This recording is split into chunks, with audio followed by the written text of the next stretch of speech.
Hi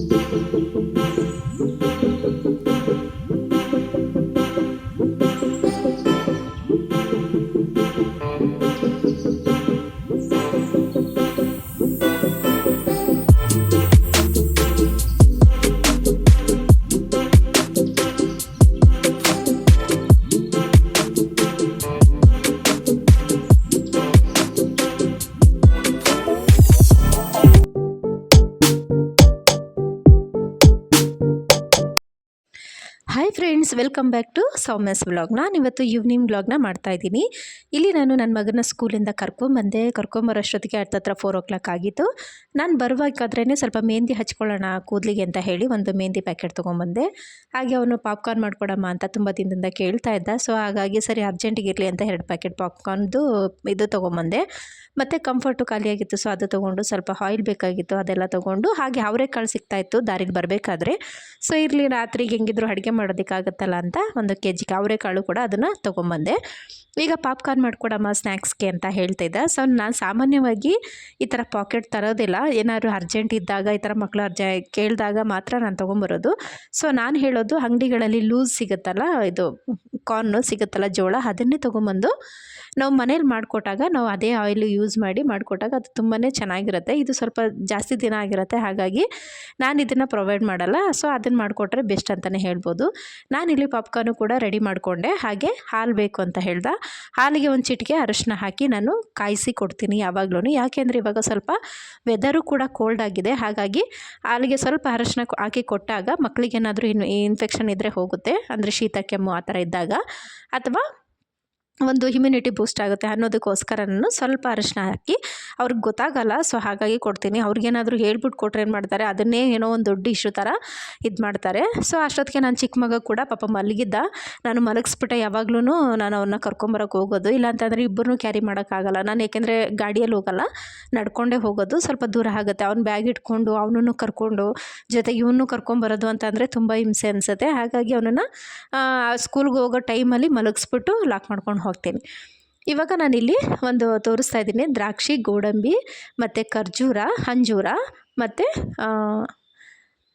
ಅಷ್ಟನ್ನು ಹಾಕ್ಕೊಂಡು ನಾವು ನೀರಲ್ಲಿ ಚೆನ್ನಾಗಿ ವಾಶ್ ಮಾಡಿ ಇದನ್ನು ನೆನೆಸಿ ಇಡಬೇಕು. ಇದನ್ನು ನಾನು ರಾತ್ರಿ ಹಾಲಿಗೆ ಬಳಸ್ತೀನಿ ಮಕ್ಕಳಿಗೋಸ್ಕರ. ಮಕ್ಕಳಿಗೆ ಅಂತಲ್ಲ, ಎಲ್ಲರೂ ಕೂಡ ಕುಡಿಬೋದು, ಹೆಲ್ತಿ ಕೂಡ ಹೌದು. ಈಗ ಯಾವುದೇ ಆಗಲಿ ಒಂದು ಲಿಮಿಟ್ ಹಾಕಬೇಕು. ಇದನ್ನು ನಾವು ತುಂಬ ಜಾಸ್ತಿನೂ ತಿನ್ನಬಾರ್ದು, ತುಂಬ ಕಡಿಮೆನೂ ಅಲ್ಲ. ನಾನಿಲ್ಲಿ ಬಾದಾಮ್ ತೊಗೊಂಡಿರೋದು ಎಲ್ಲರಿಗೂ 2 ಆಗೋ ಥರ, ದಿನಕ್ಕೆ 2 ಬಾದಾಮು ಬೇಕೇ ಬೇಕು. ಸೊ ದ್ರಾಕ್ಷಿ ಕೂಡ ಅಷ್ಟೇ, ದ್ರಾಕ್ಷಿನ ಒಂದು 3 ಆಗೋ ಥರ ಎಲ್ಲರಿಗೂ 4 ಜನಕ್ಕೆ ಆಗೋಷ್ಟು ತೊಗೊಂಡಿದ್ದೀನಿ. ಹಾಗೆ ಅಂಜೂರ ಹಣ್ಣು ಮಾತ್ರ ಒಂದೇ ಒಂದು ತೊಗೊಂಡಿದ್ದೀನಿ, ಅದು ಒಂದೇ ಸಾಕು, ತುಂಬ ಐರನ್ ಕಂಟೆಂಟ್ಸ್ ಇರುತ್ತೆ ಹಾಗಾಗಿ. ಮತ್ತು ಖರ್ಜೂರ ಬಂದು ಒಂದು 3 ಖರ್ಜೂರನ ತೊಗೊಂಡಿದ್ದೀನಿ. ಗೋಡಂಬಿ ಮಾತ್ರ 2 ತೊಗೊಂಡಿದ್ದೀನಿ, ಅದು ಕೊಬ್ಬಿನಂಶ ಸ್ವಲ್ಪ ಜಾಸ್ತಿ ಇದೆ ಹಾಗಾಗಿ. ಈಗ ಇದನ್ನೆಲ್ಲ ನೀರಲ್ಲಿ ಚೆನ್ನಾಗಿ ವಾಶ್ ಮಾಡಿ ಸ್ವಲ್ಪ ನೀರಾಕಿ ಮುಚ್ಚಿಟ್ಬಿಡೋಣ. ಅದು ರಾತ್ರಿ ಅಷ್ಟೊತ್ತಿಗೆ ಕರೆಕ್ಟಾಗಿ ನೀಟಾಗಿ ನೆಂದಿರುತ್ತೆ. ಹಾಗಾಗಿ ನನಗೂ ಯಾಕೋ ಸ್ವಲ್ಪ ತಲೆ ನೋಯ್ತಾಯಿತ್ತು. ಸೊ ಸರಿ ಒಂದು ಕಪ್ ಕಾಫಿ ಮಾಡ್ಕೊಂಬಿಡೋಣ ಅಂತ ಹೇಳಿ ನಾನು ಮಾಡಿಕೊಂಡೆ. ಮಕ್ಕಳು ಕೂಡ ಅವರು ಚೆನ್ನಾಗಿ ಹಾಲೆಲ್ಲ ಕುಡಿದು ತಿಂದು ಇವಾಗ ಆಟ ಆಡ್ತಾ ಕೂತಿದ್ದಾರೆ. ಅವನನ್ನು ಓದಿಸ್ಕೋಬೇಕು, ಏಕೆಂದರೆ ಟೆಸ್ಟ್ ಸ್ಟಾರ್ಟ್ ಆಗಿದೆ, ಹಾಗಾಗಿ ಬೇಗನೆ ಓದಿಸ್ಬೇಕು ಅವನಿಗೆ. ಅಷ್ಟರಲ್ಲಿ ನಾನು ಕಾಫಿ ಕುಡ್ಕೊಳ್ಳೋಣ ಅಂತೇಳಿ ಕುಡಿದು ಸ್ವಲ್ಪ ಫ್ರೆಶ್ ಅಪ್ ಆದೆ. ಈಗ ಅವನನ್ನು ಓದಿಸ್ಕೊಂಡೆ ನಾನು ಕಾಳನ್ನು ಕೂಡ ಇಟ್ಕೊಂಡ್ಬಿಡ್ತೀನಿ. ಈ ಥರ ಮಾಡೋದ್ರಿಂದ ನನಗೆ ಬೇಗ ಅಡುಗೆಗೂ ಆಗುತ್ತೆ, ಹಾಗೆ ಅವನ ಜೊತೆ ಟೈಮ್ ಸ್ಪೆಂಡ್ ಮಾಡ್ದಂಗೂ ಆಗುತ್ತೆ, ಹಾಗೆ ಹೇಳ್ಕೊಟ್ಟಂಗೂ ಆಗುತ್ತೆ ಅಂತ ಹೇಳಿ ನನ್ನ ಜೊತೆಗೇ ಅದು ಕೂಡ ಮಾಡ್ಕೋತಾ ಇದ್ದೀನಿ. ನಮ್ಮ ಚಿಕ್ಕವನು ಅವನೊಂದು ಇದು ಕೊಟ್ಟಿದ್ರು, ಕಲರಿಂಗ್ ಬಾಕ್ಸ್ ಇತ್ತು. ಸೊ ಅದನ್ನು ಇಟ್ಕೊಂಡು ಏನೋ ಒಂದು ಮಾಡ್ತಾಯಿದ್ದಾನೆ. ಅವನು ಸಾಮಾನ್ಯವಾಗಿ ಇವನು ಓದ್ಕೊಳ್ಳೋ ಟೈಮಲ್ಲೇ ಅವನು ಓದ್ಕೊಳ್ಳೋಕೆ ಇಷ್ಟಪಡ್ತಾನೆ. ಅಂದರೆ ನಾನು ಅವನದೇನು ಹೋಮ್ವರ್ಕ್ ಏನೂ ಇರಲಿಲ್ಲ. ಆ್ಯಕ್ಚುಲಿ ಈ ವಾರ ಎಲ್ಲ ಅವನಿಗೆ ಫುಲ್ಲು ಕಲ್ಚರಲ್ಲೇ ನಡೀತಾ ಇದೆ. ಕಲರಿಂಗ್ ಡೇ ಆಗ್ಬೋದು, ಒಂದು ಸ್ಪೋರ್ಟ್ಸ್ ಡೇ ಅಥವಾ ಒಂದು ಫ್ಯಾಷನ್ ಡ್ರೆಸ್ ಆ ಥರ ಎಲ್ಲ ನಡೀತಾ ಇದೆ ಅವ್ರ ಸ್ಕೂಲಲ್ಲಿ. ಹಾಗಾಗಿ ಅವ್ನಿಗೇನು ಹೋಮ್ವರ್ಕ್ ಇರಲಿಲ್ಲ. ಸರಿ ಏನೋ ಅವ್ನು ಮಾಡ್ಕೊಳ್ಳಪ್ಪ, ಅವ್ನಿಗೆ ಡಿಸ್ಟರ್ಬ್ ಮಾಡಬೇಡ ಅಂತ ಹೇಳಿದೆ. ಅವ್ನ ಪಾಡ್ಗೆ ಅವನು ಇದ್ರದ್ದು ಕಲರಿಂಗ್ ಎಲ್ಲ ತೊಗೊಂಡು ನೀಟಾಗಿ ಜೋಡಿಸೋದು ಮಾಡೋದು, ಅವನಷ್ಟಕ್ಕೆ ಅವನು ಏನೇನೋ ಹೇಳ್ಕೊಂಡು ಮಾಡ್ತಾಯಿದ್ದಾನೆ. ಏನೋ ಒಂಥರ ಅನಿಸುತ್ತೆ, ಖುಷಿ ಅನಿಸುತ್ತೆ ಅವ್ನು ನೋಡಿದಾಗ. ಮಕ್ಕಳಲ್ವ, ಚಿಕ್ಕ ಚಿಕ್ಕ ಮಕ್ಕಳು ಏನೋ ಒಂದು ಮಾಡಿದಾಗ ನಮಗೂ ಒಂಥರ ನಮ್ಮ ಬಾಲ್ಯನೇ ನೆನಪಾಗುತ್ತೆ, ನಾವು ಏನೋ ಈ ಥರ ಇದು ಮಾಡ್ತಿದ್ವೇನೋ ಅನ್ನೋ ಥರ. ಸೊ ನಾನಿಲ್ಲಿ ಒಂದು 6 ಗಂಟೆ ಆಯಿತು. ನಾನು ಅವನನ್ನು ಒಂದು 5 o'clock ಹಂಗೆ ಓದೋಕ್ಕೆ ಕೂರಿಸ್ಬಿಟ್ಟೆ, ಯಾಕೆಂದರೆ ಟೆಸ್ಟ್ ಇತ್ತಲ್ಲ ಹಾಗಾಗಿ. ಸೊ 1 hour ನಾನು ಅವ್ನಿಗೆಲ್ಲನೂ ಹೇಳ್ಕೊಟ್ಟಿದ್ದೆ, ಸ್ವಲ್ಪ ಬರೆದು ಕೊಟ್ಟೆ. ಆಮೇಲೆ ಅವ್ನು ಬರಿತಾ ಇದ್ದ. ಅಷ್ಟರಲ್ಲಿ ನಾನು ದೀಪ ಹಚ್ಬಿಟ್ಟು ಹೋಗ್ಬಿಡೋಣ ಅಂತ ಹೇಳಿ 6 ಗಂಟೆ ಆಗಿತ್ತು. ನಾನು ಮುಖ ಎಲ್ಲ ತೊಳ್ಕೊಂಬಂದೆ. ಇವನು ನಮ್ಮ ಚಿಕ್ಕವನು ಕೂಡ ನನ್ನ ಜೊತೆನೇ ಬಂದ. ಅವನ ಜೊತೆನೇ ಸೇರಿಕೊಂಡು ನಾನು ಕೂಡ ದೀಪ ಹಚ್ಚಿ ಇವಾಗ ಇದು ಮಾಡಿಬಿಟ್ಟು ಹೋಗ್ಬಿಡೋಣ, ಪ್ರೇಯರ್ ಮಾಡಿಬಿಟ್ಟು ಹೋಗ್ಬಿಡೋಣ ಅಂತ ಹೇಳಿ ಈಗ ನಾನು ದೀಪ ಹಚ್ತಾ ಇದ್ದೀನಿ. ಸಂಜೆ ಮತ್ತು ಮಾರ್ನಿಂಗ್ 2 ಟೈಮು ಕೂಡ ನಾನು ದೀಪ ಹಚ್ತೀನಿ. ಸೊ ಹಾಗಾಗಿ ಅದು ಅಭ್ಯಾಸ ಆಗಿಬಿಟ್ಟಿದೆ. ನಮ್ಮ ಚಿಕ್ಕವನಂತೂ ನನ್ನ ಹಿಂದೆಯೇ ಇರ್ತಾನೆ. ನಾನು ಏನು ಮಾಡ್ತೀನೋ ಅಲ್ಲಿಗೆ ಬರ್ತಾನೆ. ನಾನು ಏನೇ ಇದು ಮಾಡ್ತಾಯಿದ್ರು ನನ್ನ ಹಿಂದೆಯೇ ಫಾಲೋ ಮಾಡ್ತಾ ಇರ್ತಾನೆ. ಅಡುಗೆ ಮನೆಗೆ ಹೋದ್ರೆ ಅಲ್ಲೇ ಇರ್ತಾನೆ, ಇಲ್ಲ ಈ ಕಡೆ ಬಂದರೆ ಅಲ್ಲೂ ಇರ್ತಾನೆ. ಅಂದರೆ ಅವನು ಇನ್ನೂ ತುಂಬ ಚಿಕ್ಕವನು, ಒಂದು 3.5 ವರ್ಷ. ಹಾಗಾಗಿ ಸ್ವಲ್ಪ ತುಂಟ ಜಾಸ್ತಿ. ನಾನು ಹಿಂದೆಯೇ ಯಾವಾಗಲೂ ಏನು ಮಾಡ್ತಾಯಿದ್ಯಮ್ಮ ಅಂತ ಕೇಳ್ಕೊಂಡು ಪಾಪ ನನ್ನ ಹಿಂದೆಯೇ ಸುತ್ತಾ ಇರತ್ತೆ. ಇವಾಗ ನಾನು ಅವನು ಓದ್ತಾ ಇದ್ದ, ಸರಿ ಓದ್ಕೋತಾ ಇರಲಿ, ಅಷ್ಟೊತ್ತಿಗೆ ಸಾಂಬಾರು ಮಾಡಿ ಇಟ್ಬಿಡೋಣ ಅಂತ ಹೇಳಿ ಇಲ್ಲಿ ಅವರೆಕಾಳು ಬಿಡಿಸಿಟ್ಕೊಂಡಿದ್ನಲ್ಲ. ಅವರೆಕಾಳಂತೂ ತುಂಬಾ ಚೆನ್ನಾಗಿತ್ತು, ಸೊಗಡಾಗೂ ಇತ್ತು, ಹಾಗೆ ಕಾಳು ಕೂಡ ಒಂದು ಚೂರು ಜಾಸ್ತಿ ಹುಳ ಆಗಿ ಹಾಳಾಗಿರಲಿಲ್ಲ, ತುಂಬ ಚೆನ್ನಾಗಿತ್ತು. ಇಲ್ಲಿ ನಾನು ಒಂದು ಪಾತ್ರೆ ಇಟ್ಕೊಂಡಿದ್ದೀನಿ. ಪಾತ್ರೆಗೆ 2 ಸ್ಪೂನಷ್ಟು ಕುಕ್ಕಿಂಗ್ ಆಯಿಲ್ ಹಾಕ್ಕೊಂಡಿದ್ದೀನಿ. ಇದಕ್ಕೆ 1/4 ಸ್ಪೂನಷ್ಟು ಸಾಸಿವೆ, ಒಂದೇ ಒಂದು ಒಣಮೆಣ್ಸಿನ್ಕಾಯಿನ ಮುರಿದು ಹಾಕೋತಾ ಇದ್ದೀನಿ. ಹಾಗೆ ಒಗ್ಗರಣೆಗೆ ಬಂದು ಕರಿಬೇವು, ಮತ್ತು ಇಲ್ಲಿ 1 ಮೀಡಿಯಮ್ ಸೈಜ್ ಈರುಳ್ಳಿನ ಸಣ್ಣದಾಗಿ ಕಟ್ ಮಾಡಿ ಒಗ್ಗರಣೆಗೆ ಹಾಕ್ಕೊಂಡು ನೀಟಾಗಿ ಫ್ರೈ ಮಾಡ್ಕೋಬೇಕು. ಇದು ಹಸಿ ಅವರೆಕಾಳಾಗಿರೋದ್ರಿಂದ ನಾನು ಕುಕ್ಕರಲ್ಲಿ ಮಾಡ್ತಾಯಿಲ್ಲ, ಪಾತ್ರೆಯಲ್ಲೇ ಮಾಡ್ತಾಯಿದ್ದೀನಿ. ಹಾಗೆ 1 ಟೊಮೊಟೊನ ಇಲ್ಲಿ ಸಣ್ಣದಾಗಿ ಕಟ್ ಮಾಡಿ ಹಾಕ್ಕೊಂಡಿದ್ದೀನಿ. ನಾನು ಟೋಟಲ್ 2 ಟೊಮೊಟೊ ತೊಗೋತೀನಿ. ಒಂದನ್ನು ರುಬ್ಬೋದಕ್ಕೆ ಹಾಕೋತೀನಿ, ಇನ್ನೊಂದನ್ನು ಇಲ್ಲಿ ಒಗ್ಗರಣೆಗೆ ಹಾಕೋತಾ ಇದ್ದೀನಿ. ಇದು ಚೆನ್ನಾಗಿ ಬೇಯಬೇಕು. ಬೆಂದ ಮೇಲೆ ನಾನಿಲ್ಲಿ ಕಾಳು ತೊಗೊಂಡಿದ್ನಲ್ಲ, ಈಗ ಕಾಳನ್ನ ಹಾಕಿ ಒಗ್ಗರಣೆಲಿ 1 ನಿಮಿಷ ಚೆನ್ನಾಗಿ ಫ್ರೈ ಮಾಡ್ಕೋತೀನಿ. ಈ ಥರ ಮಾಡೋದ್ರಿಂದ ಗ್ಯಾಸ್ಟ್ರಿಕ್ ಇರೋದು ಸ್ವಲ್ಪ ಕಡಿಮೆ ಆಗುತ್ತೆ ಅನ್ನೋ ಉದ್ದೇಶಕ್ಕೆ. ಹಾಗೆ ಇಲ್ಲಿ ನಾನು ಆಗಲೇ ಹೇಳಿದಾಗೆ 1 ಟೊಮೊಟೊ ರುಬ್ಬೋದಕ್ಕೆ, ಹಾಗೆ ಸ್ವಲ್ಪ ಕರಿಬೇವು, ಒಂದೇ ಒಂದು ಸಣ್ಣ ಹಿಂಚಕ್ಕೆ ಚಕ್ಕೆ ತೊಗೊಂಡಿದ್ದೀನಿ, ಹಾಗೆ 1 ಈರುಳ್ಳಿ ತೊಗೊಂಡಿದ್ದೀನಿ, ಸ್ವಲ್ಪ ಕೊತ್ತಂಬರಿ ಸೊಪ್ಪು, ಇದಿಷ್ಟು ಹಾಕ್ಕೊಂಡು, ಹಾಗೆ ಕಾಯಿನ ನೀವು ನೋಡಿ ಹಾಕ್ಕೊಳ್ಳಿ. ಸಾಂಬಾರಿಗೆ ನಿಮಗೆ ಎಷ್ಟು ಅವಶ್ಯಕತೆ ಇದೆಯೋ ಅಷ್ಟು. ನಾನಿಲ್ಲಿ ಒಂದು 4 ಸ್ಪೂನಷ್ಟು ಕಾಯಿ ಹಾಕ್ಕೊಂಡಿದ್ದೀನಿ. ಹಾಗೆ 1 ಸ್ಪೂನಷ್ಟು ಹುರುಗಡ್ಲೆ ಇದನ್ನು ಹಾಕ್ಕೊಂಡು ಸ್ವಲ್ಪ ಚೆನ್ನಾಗಿ ರುಬ್ಕೋಬೇಕು. ರುಬ್ಬಿದ ಮೇಲೆ ಇದಕ್ಕೆ ನಾನು ಸಾಂಬಾರು ಪೌಡರ್ ಹಾಕೋತೀನಿ. ನಾನು ಲಾಸ್ಟ್ ವಿಡಿಯೋದಲ್ಲಿ ತೋರಿಸಿದೆ ಸಾಂಬಾರು ಪೌಡರ್ ಹೇಗೆ ಮಾಡ್ಕೊಳ್ಳೋದು ಅಂತ. ಅದೇ ಸಾಂಬಾರು ಪೌಡರ್ನ ಯೂಸ್ ಮಾಡಿ ಮಾಡ್ತಾಯಿದ್ದೀನಿ. ತುಂಬಾ ಚೆನ್ನಾಗಿ ಬಂದಿತ್ತು ಸಾಂಬಾರು, ತುಂಬ ಹೆವಿ ಸ್ಪೈಸಿ ಅಂತಲೂ ಇಲ್ಲ, ಒಂದೊಳ್ಳೆ ಟೇಸ್ಟು ಚೆನ್ನಾಗಿ ಬಂದಿತ್ತು. ನಿಜವಾಗ್ಲೂ ನನಗಂತೂ ಖುಷಿ ಆಯಿತು, ನಾನೇ ಮಾಡಿದ್ದಲ್ವ, ಹಾಗಾಗಿ ಒಂಥರ ತಿನ್ನೋದಕ್ಕೂ ಖುಷಿ ಅಂತ ಅನ್ನಿಸ್ತು. ಮನೇಲೂ ಕೂಡ ಇವರೆಲ್ಲ, ನಮ್ಮ ಹಸ್ಬೆಂಡ್ ಎಲ್ಲರೂ ಕೂಡ ತುಂಬ ಇಷ್ಟಪಟ್ಟರು. ಈಗ ಕಾಳು ಕೂಡ ಚೆನ್ನಾಗಿ ಒಗ್ಗರಣೆಯಲ್ಲಿ ಬೆಂದಿದೆ. ಈಗ ಇದಕ್ಕೆ ರುಬ್ಬಿರುವಂತಹ ಮಸಾಲೆನ ಇದಕ್ಕೆ ಹಾಕೋತೀನಿ. ನಾನು ಇದಕ್ಕೆ ಯಾವುದೇ ಚಕ್ಕೆ, ಇದು ಜಾಸ್ತಿ ಲವಂಗ ಆಗಲಿ ಏಲಕ್ಕಿ ಆಗಲಿ ನಾನು ಜಾಸ್ತಿ ಬಳಸಿಲ್ಲ. ಈ ಚಕ್ಕೆ ಯಾಕೆ ಯೂಸ್ ಮಾಡಿಕೊಂಡೆ ಅಂತ ಅಂದರೆ, ನಾನು ಸಾಂಬಾರು ಪೌಡರ್ ಮಾಡುವಾಗ ಚಕ್ಕೆ ಆಗಲಿ ಲವಂಗ ಆಗಲಿ ಯಾವುದನ್ನು ನಾನು ಯೂಸ್ ಮಾಡ್ಕೊಂಡಿಲ್ಲ. ಸೊ ಈ ಥರ ಕಾಳುಗಳ ಸಾಂಬಾರು ಇದ್ದಾಗ ಮಾತ್ರ ನಾನು ಅದು ಸಣ್ಣದಾಗಿ ಒಂದು ಚೂರು ಚಕ್ಕೆನ ಯೂಸ್ ಮಾಡ್ಕೋತೀನಿ. ಅದಕ್ಕೆ ಹೇಳಿದ್ದು, ನಾನು ಯಾವಾಗಲೂ ಸ್ಪೈಸಿ ತಿನ್ನೋಕ್ಕೆ ಇಷ್ಟಪಡಲ್ಲ. ಈ ಥರ ಹಸಿ ಕಾಳುಗಳ ಸಾಂಬಾರು ಇದ್ದಾಗ ಮಾತ್ರ ನಾನು ಈ ಥರ ಮಾಡ್ತೀನಿ. ಇವಾಗ ನಾನು ಮಸಾಲೆ ಎಲ್ಲ ಹಾಕಿ ನೀಟಾಗಿ ಮಿಕ್ಸ್ ಮಾಡಿ, ಇದಕ್ಕೆ ಎಷ್ಟು ಬೇಕಷ್ಟು ನೀರು ನೋಡಿ ನೀವು ಹಾಕ್ಕೊಳ್ಳಿ.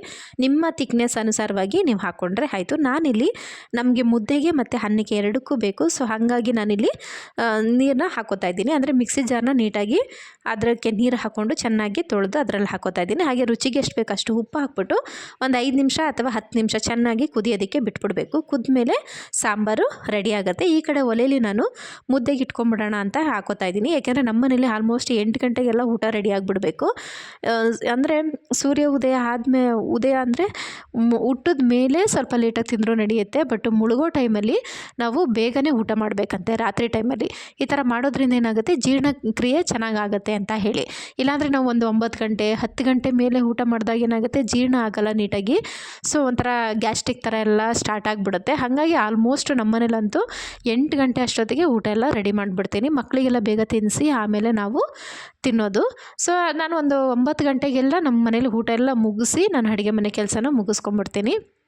ಇಲ್ಲಿ ನಾನು ಮುದ್ದೆಗೂ ಕೂಡ ನಾನು ನೀರೆಲ್ಲ ಇಟ್ಟಿದ್ದೆ. ಸೊ ಮುದ್ದೆಲ್ಲ ತಿರುಗಿಸಿ ಒಂದು 10 ನಿಮಿಷ ಚೆನ್ನಾಗಿ ಬೇಯಿಸ್ಬಿಡೋಣ ಅಂತ ಅಂದ್ಬಿಟ್ಟು ಬೇಗ ಮಾಡ್ತಾಯಿದ್ದೀನಿ. ಏಕೆಂದರೆ ಸಾಂಬಾರು ರೆಡಿ ಆಗೋಷ್ಟೊತ್ತಿಗೆ ನನಗೆ ಮುದ್ದೆ ಮತ್ತು ಅನ್ನ ಎರಡೂ ರೆಡಿ ಆಗಿಬಿಟ್ರೆ ಬೇಗನೆ ಆಗಿಬಿಡುತ್ತೆ. ಸೊ ಹಾಗಾಗಿ ನಾನು ಒಂದು ಕಡೆ ಸಾಂಬಾರು ಇಟ್ಟಿದ್ದೀನಿ, ಒಂದು ಕಡೆ ಮುದ್ದೆಗೆ ಇಟ್ಕೊಂಡಿದ್ದೀನಿ, ಹಾಗೆ ಇನ್ನೊಂದು ಕಡೆಗೆ ಅನ್ನ ಇಟ್ಕೊಂಡಿದ್ದೀನಿ. ಇದು 4 ಒಲೆ ಇರೋದ್ರಿಂದ ನನಗೆ ತುಂಬಾ ಈಸಿ ಅಂತ ಅನ್ಬೋದು. 2 ಒಲೆ ಆದರೆ ಏನಾಗುತ್ತೆ, ಒಂದೊಂದೇ ಮಾಡೋಷ್ಟೊತ್ತಿಗೆ ಟೈಮ್ ಆಗಿಬಿಡುತ್ತೆ. ಸೊ ಹಾಗಾಗಿ ನಾನು ಎಲ್ಲ ಒಲೆಗಳಲ್ಲೂ ಒಂದೊಂದು ಇಟ್ಕೊಂಡ್ಬಿಟ್ರೆ ಸಡನ್ನಾಗಿ ಈಗ ಸಾಂಬಾರು ಆಗೋಷ್ಟೊತ್ತಿಗೆ ಮುದ್ದೆ ಅನ್ನ ಎರಡೂ ಆಗುತ್ತೆ. ಸೊ ಮಕ್ಕಳಿಗೆ ನಾನು ಸರ್ವ್ ಮಾಡೋದಕ್ಕೂ ಸರಿಯಾಗುತ್ತೆ. ಈಗ ಸಾಂಬಾರು ಕೂಡ ನಾನು ಮಧ್ಯದಲ್ಲಿ ಸ್ವಲ್ಪ ತಿರುಗ್ತಾ ಇರಬೇಕು, ಏಕೆಂದರೆ ನಾವು ರುಬ್ಬಿ ಹಾಕಿರೋದ್ರಿಂದ ಬೇಗ ತಳ ಹಿಡಿಯೋ ಚಾನ್ಸಸ್ ಇರುತ್ತೆ. ಈಗ ಸಾಂಬಾರು ಕೂಡ ಚೆನ್ನಾಗಿ ಕುದ್ದಿ ರೆಡಿಯಾಗಿದೆ. ಇದಕ್ಕೆ ಲಾಸ್ಟಲ್ಲಿ ನಾನು ಸ್ವಲ್ಪ ಕೊತ್ತಂಬರಿ ಸೊಪ್ಪನ್ನ ಹಾಕಿ ನೀಟಾಗಿ ಮಿಕ್ಸ್ ಮಾಡಿ ಒಲೆ ಹಾರಿಸಿದ್ರೆ ಸಾಂಬಾರು ರೆಡಿಯಾಗುತ್ತೆ. ತುಂಬಾ ಚೆನ್ನಾಗಿ ಬಂದಿತ್ತು. ನನಗಂತೂ ಟೇಸ್ಟ್ ತುಂಬ ಚೆನ್ನಾಗಿದೆ ಅನ್ನಿಸ್ತು. ಏಕೆಂದರೆ ನಾನು ಫಸ್ಟ್ ಟೈಮೇ ಮಾಡಿದ್ದು ಖಾರದ ಪುಡಿನ. ಸೊ ಅಂದರೆ ಅಮ್ಮ ಹೇಳಿದ ಅಳತೆಯಲ್ಲೇ ನಾನು ಕರೆಕ್ಟಾಗಿ ಮಾಡಿದೆ. ಹಾಗಾಗಿ ನನಗೆ ಯಾವುದೇ ವ್ಯತ್ಯಾಸ ಆಗಲಿಲ್ಲ. ತುಂಬಾ ಚೆನ್ನಾಗಿ ಬಂದಿತ್ತು. ಈಗ ಸ್ಟವ್ ಆಫ್ ಮಾಡಿ ಪ್ಲೇಟ್ ಮುಚ್ಚಿಟ್ಬಿಟ್ರೆ ಆಯಿತು. ಈಗ ಸಾಂಬಾರು ಕೂಡ ರೆಡಿ ಆಯಿತು. ಈ ಕಡೆ ಮುದ್ದೆ ಕೂಡ ನನಗೆ ರೆಡಿ ಆಗಿತ್ತು. ಸೊ ಹಾಗಾಗಿ ಮುದ್ದೆ ಎಲ್ಲ ಚೆನ್ನಾಗಿ ತಿರುಗಿಬಿಟ್ಟು ಗಂಟಿಲ್ದಿರೋ ಥರ ನೀಟಾಗಿ ಮಾಡ್ಕೋಬೋದು. ಆ ಥರ ಈ ಮಾಡೋದು ಹೇಗೆ ಅಂತ ಇನ್ನೊಂದು ವೀಡಿಯೋದಲ್ಲಿ ಒಂದು ಸರಿ ನಿಮ್ಗೆ ತಿಳಿಸ್ತೀನಿ.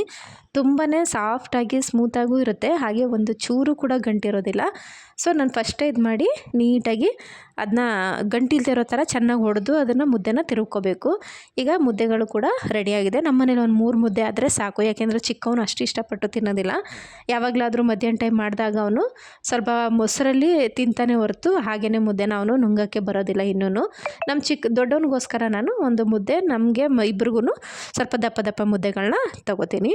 ಈಗ ಬಿಸಿ ಬಿಸಿ ಮುದ್ದೆನೂ ಕೂಡ ರೆಡಿ ಆಯಿತು. ಒಂದೊಳ್ಳೆ ಅವರೆಕಾಳು ಸಾಂಬಾರು ಇದ್ರ ಜೊತೆ ತಿಂತಾಯಿದ್ರೆ ತುಂಬಾ ರುಚಿಯಾಗಿರುತ್ತೆ. ನೋಡಿ, ನಾನಿಷ್ಟು ತಿಕ್ಕಾಗಿ ಮಾಡ್ಕೊಂಡಿದ್ದೀನಿ. ಅಂದರೆ ಸ್ವಲ್ಪ ಮುದ್ದೆಗೂ ಅಂಟಬೇಕು, ಹಾಗೆ ಅನ್ನಕ್ಕೂ ಕೂಡ ತುಂಬ ಗಟ್ಟಿ ಆದರೆ ನಮ್ಮ ಮನೇಲಿ ಯಾರೂ ತಿನ್ನಲ್ಲ. ಸೊ ಹಾಗಾಗಿ ಸ್ವಲ್ಪ ಮೀಡಿಯಮಾಗೆ ಮಾಡ್ಕೊಳ್ಳೋದು ಅಭ್ಯಾಸ. ಈಗ ಸಾಂಬಾರೆಲ್ಲ ಹಾಕಿ ನನ್ನ ಮಗನಿಗೂ ಕೂಡ ಪಾಪ ಊಟ ಹಾಕ್ಕೊಟ್ಟೆ, ಅದು ಊಟ ಮಾಡ್ತಾಯಿದೆ. ಈಗ ನಾನು ಚಿಕ್ಕವನಿಗೂ ತಿನ್ನಿಸಿದ್ರೆ ನಂದು ಆಲ್ಮೋಸ್ಟು ಮುಗೀತು. ಆ ನಂತರ ನಮ್ಮ ಹಸ್ಬೆಂಡ್ ಬಂದಮೇಲೆ ನಾನು ಊಟ ಮಾಡಿಕೊಂಡು ಊಟದ ಮುಗಿಸ್ತೀವಿ. ಈಗ ಊಟ ಎಲ್ಲ ಆಗಿದೆ. ಊಟ ಎಲ್ಲ ಆದಮೇಲೆ ಈಗ ಅಡುಗೆ ಮನೆಯಲ್ಲೂ ಕ್ಲೀನ್ ಮಾಡಿಬಿಡೋಣ ಬೇಗ ಬೇಗ ಅಂತ ಹೇಳಿ ನಾನು ಈಗ ಅಡುಗೆ ಮನೆ ಕ್ಲೀನಿಂಗ್ಗೆ ಬಂದೆ. ಸ್ವಲ್ಪ ಪಾತ್ರೆಗಳಿತ್ತು, ಹಾಗಾಗಿ ಎಲ್ಲ ಪಾತ್ರೆಗಳೆಲ್ಲ ತೊಳೆದ್ಬಿಟ್ಟು ಗ್ಯಾಸ್ ಎಲ್ಲ ಒರೆಸಿ ಗ್ಯಾಸ್ ಸ್ಟವ್ ಎಲ್ಲನೂ ಮತ್ತು ಅಡುಗೆ ಮನೆಯಲ್ಲೂ ಒಂದು ಕಡೆಯಿಂದ ಒರೆಸ್ಕೊಂಬಂದ್ಬಿಟ್ರೆ ನಮಗೆ ಬೆಳಿಗ್ಗೆ ಟೈಮು ಸ್ವಲ್ಪ ಫ್ರೆಶ್ ಅಂತ ಅನಿಸುತ್ತೆ. ಇಲ್ಲ ಅಂತಂದರೆ ಏನಾಗುತ್ತೆ, ಅಯ್ಯೋ ಇದು ಮಾಡಬೇಕಲ್ಲಪ್ಪ, ಅದು ಮಾಡಬೇಕಲ್ಲ, ಏನೋ ಒಂಥರ ಮೈಂಡ್ ಇದಾಗ್ದಂಗೆ ಆಗಿಬಿಡುತ್ತೆ. ಸೊ ಹಾಗಾಗಿ ನಾನು ಆದಷ್ಟು ಬೇಗನೆ ನೈಟ್ ಎಲ್ಲ ಕೆಲಸ ಮುಗಿಸ್ಬಿಟ್ಟು ಮಲ್ಕೊಂಡ್ರೆ ಬೆಳಿಗ್ಗೆ ಎದ್ದಾಗ ಸ್ವಲ್ಪ ಫ್ರೆಶ್ ಮೂಡ್ ಇರುತ್ತೆ, ಹಾಗೆ ಬೇಗನೆ ನಮ್ಮ ಕೆಲಸಗಳು ಕೂಡ ಆಗುತ್ತೆ. ಹಾಗಾಗಿ ಈಗ ನೀಟಾಗಿ ಎಲ್ಲನೂ ಕೂಡ ಒಂದು ಕಡೆಯಿಂದ ಒರೆಸ್ಕೊಂಬರ್ತಾಯಿದ್ದೀನಿ. ಕಬರ್ಡ್ಗಳು ನಾನು ಡೈಲಿ ಒರೆಸ್ಕೊಂಬಿಡ್ತೀನಿ. ಯಾಕೆಂದರೆ ನಮಗೆ ಗೊತ್ತಿಲ್ಲದೆ ಮುಟ್ತಾ ಇರ್ತೀವಿ, ಮತ್ತು ಎಣ್ಣೆಗಳು ಆರ್ತಾ ಇರುತ್ತೆ, ನಾವು ಅಡುಗೆ ಮಾಡುವಾಗ ಏನಾದರೂ ಒಂದು ಇದಾಗ್ತಾ ಇರುತ್ತೆ. ಸೊ ಹಾಗಾಗಿ ನಾವು ಒಂದು ಸರಿ ನೀಟಾಗಿ ಒರೆಸ್ಕೊಂಬಿಟ್ರೆ ನಮಗೆ ತುಂಬ ಡೀಪ್ ಕ್ಲೀನ್ ಆದಾಗ ತುಂಬ ಟೈಮ್ ಹಿಡಿಯೋದಿಲ್ಲ, ಬೇಗನೆ ಆಗುತ್ತೆ. ಆಮೇಲೆ ಅಡುಗೆ ಮನೆ ಅಂತೂ ಆವಾಗವಾಗ ನಾವು ಮಾಡ್ಕೊತಾನೆ ಇರಬೇಕು, ಇಲ್ಲಾಂತಂದರೆ ಅಲ್ಲಲ್ಲೇ ಮುಟ್ಟಿ ಆ ಥರ ಆಗ್ತಾ ಇರುತ್ತೆ. ಸೊ ಈಗ ನೋಡಿ, ಹಾಲು ಕೂಡ ನಾನು ಕಾಯಿಸಿಟ್ಕೊಂಡಿದ್ದೀನಿ. ನಾನು ಆಲ್ರೆಡಿ ಸಂಜೆ ತೋರಿಸಿದ್ದೆ. ದ್ರಾಕ್ಷಿ, ಗೋಡಂಬಿ, ಬಾದಾಮಿ ಮತ್ತು ಅಂಜೂರ ಇದೆಲ್ಲನೂ ಕೂಡ ನಾನು ನೀರಲ್ಲಿ ನೆನೆಸಿಟ್ಟು ಮುಚ್ಚಿಟ್ಟಿದ್ದು. ಸೊ ಈಗ ಬಾದಾಮಿಯಲ್ಲಿ ಸಿಪ್ಪೆ ಎಲ್ಲ ತೆಗೆದುಬಿಟ್ಟು ಒಂದು ಮಿಕ್ಸಿ ಜಾರ್ಗೆ ಹಾಕೋಬೇಕು. ಇದೆಲ್ಲನೂ ಕೂಡ ಮಿಕ್ಸಿ ಜಾರ್ಗೆ ಹಾಕ್ಕೊಂಡು ನೀಟಾಗಿ ರುಬ್ಬಿಟ್ಟು ಆ ಹಾಲಿಗೆ ಮಿಕ್ಸ್ ಮಾಡಿ ಮಕ್ಕಳು, ನಾವು ಎಲ್ಲರೂ ಕೂಡ ಕುಡಿತೀವಿ. ಈ ಥರ ಮಾಡೋದ್ರಿಂದ ಒಂದೊಳ್ಳೆ ಐರನ್ ಸಿಕ್ಕಾಗತ್ತೆ, ಹಾಗೆ ಮಕ್ಕಳಿಗೂ ಕೂಡ ಒಂದು ಸ್ಟ್ರೆಂತು. ನಾವು ಹೆಂಗಿದ್ರೂ ರಾತ್ರಿ ಹೊತ್ತು ಹಾಲು ಕೊಡ್ತೀವಿ. ಸೊ ಈ ಥರ ಮಾಡಿ ಕೊಟ್ಟಾಗ ಅವಕ್ಕೊಂದು ಎನರ್ಜಿ ಕೂಡ ಹೌದು, ಹಾಗೆ ತುಂಬ ಚೆನ್ನಾಗಿ ಮೂಳೆಗಳು ಇದು ಎಲ್ಲ ಗಟ್ಟಿಯಾಗುತ್ತೆ. ಈ ಡ್ರೈ ಫ್ರೂಟ್ಸ್ ಹಾಕಿ ಕೊಡೋದ್ರಿಂದ ತುಂಬ ಚೆನ್ನಾಗಿ ವರ್ಕ್ ಆಗುತ್ತೆ ಅನ್ನೋದು ಉದ್ದೇಶಕ್ಕೆ ನಾನು ಈ ಥರ ನೆನೆಸಿ ನೈಟು ಕೊಡೋದು. ದ್ರಾಕ್ಷಿ ನೆನೆಸಿ ಕೊಡೋದ್ರಿಂದ ಜೀರ್ಣಶಕ್ತಿ ತುಂಬ ಚೆನ್ನಾಗಾಗುತ್ತೆ ಮಕ್ಳಿಗೂ.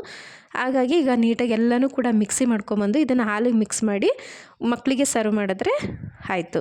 ಇದು ನನ್ನ ಇವತ್ತಿನ ಈವ್ನಿಂಗ್ ರೂಟೀನ್. ಅಂದರೆ ನಾನು ಸಂಜೆಯಿಂದ ನೈಟ್ವರೆಗೆ ಏನೇನು ಮಾಡ್ತೀನಿ ಅನ್ನೋದನ್ನು ಪ್ರತಿಯೊಂದು ತಿಳಿಸಿದ್ದೀನಿ. ನಿಮಗೂ ಈ ವಿಡಿಯೋ ಲೈಕ್ ಆಯಿತು ಅಂತ ಅನ್ಕೋತೀನಿ. ಲೈಕ್ ಆದರೆ ಲೈಕ್ ಮಾಡಿ, ಶೇರ್ ಮಾಡಿ, ಸಬ್ಸ್ಕ್ರೈಬ್ ಮಾಡಿ, ಪಕ್ಕದಲ್ಲಿರುವಂತಹ ಬೆಲ್ ಐಕಾನ್ ಒತ್ತೋದನ್ನು ಮರಿಬೇಡಿ. ನಮ್ಮ ವಿಡಿಯೋಗೆ ಸಪೋರ್ಟ್ ಮಾಡಿ ಅಂತ ಹೇಳ್ತಾ ಇವತ್ತಿನ ವ್ಲಾಗು ಕಂಪ್ಲೀಟ್ ಆಗಿದೆ ಫ್ರೆಂಡ್ಸ್. ಮತ್ತೆ ನೆಕ್ಸ್ಟ್ ವಿಡಿಯೋದಲ್ಲಿ ಸಿಗೋಣ. Take care. Good night friends.